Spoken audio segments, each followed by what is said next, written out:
الحمد للہ رب العالمین۔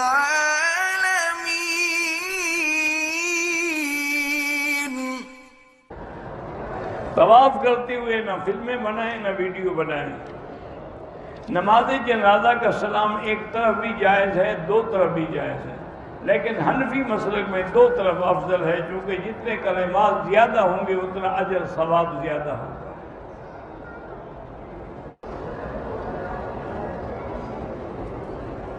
اگر ہمیں نماز جنازہ کی دعا نہیں آتی تو ہم کھڑے رہیں چپ کر کے، بس تکبیریں کہتے رہیں ان کے ساتھ، اللہ اکبر اللہ اکبر۔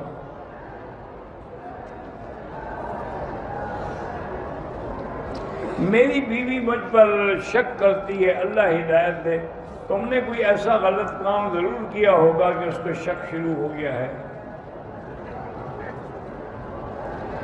میرے میاں ہر وقت غصے میں رہتے ہیں اور چڑچڑے اور بیزار رہتے ہیں، تو ان کے لیے 2 رکعت نماز پڑھ کے یا لطیف ہو یا ودود پڑھ کے دعا کیا کریں۔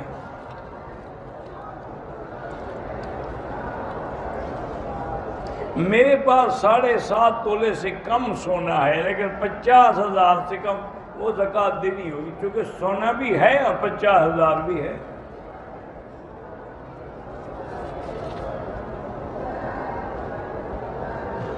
میری ایک چھوٹی بہن ہے، اس کا رشتہ نہیں ہو رہا، تو سورۃ الرحمن 3 دفعہ پڑھ کے دعا کیا کریں، یا سورۃ توبہ کی آخری 2 آیتیں جو ہیں وہ پڑھ کے دعا کریں تو انشاءاللہ جلد رشتہ ہو جائے گا۔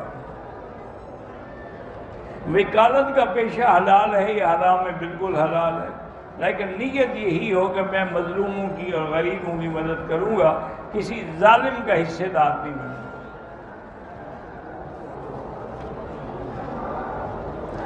اگر حجر اسود کا موقع بوسے کا نہ ملے، دور سے ہم اشارہ کریں تو اس کو چومنا نہیں ہاتھوں کو، ہاتھ لگ جائے تو چومنا ہے۔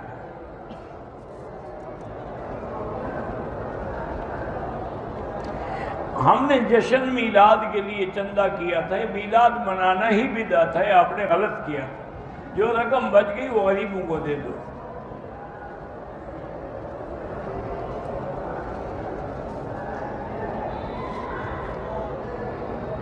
میں جدے میں کام کرتا ہوں، حج کا احرام شادی سے 3 سے باندھا تھا، ٹھیک ہے، کوئی دم نہیں۔ پاکستان میں بعض لوگ نکاح سے پہلے ولیمہ کر دیتے ہیں، وہ ناجائز ہے۔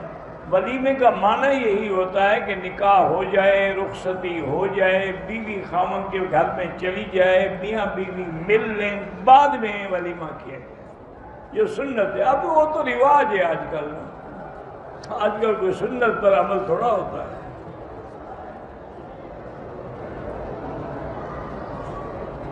میری بیٹی کا نام غیسا یا غیشا پتہ نہیں کیا ہے، اللہ عالم، میں نہیں جانتا کیا معنی ہے اس کا۔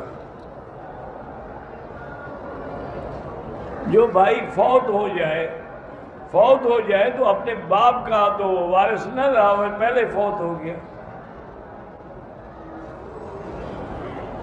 میزان بینک کے بارے میں نے سنا ہے کہ وہ اسلامی طریقوں سے مرابحہ، مضاربہ، مشارکہ سے کام کرتے ہیں۔ اگر ایسی بات ٹھیک ہے پھر ان سے قسطوں پر گاڑی لے سکتے ہیں۔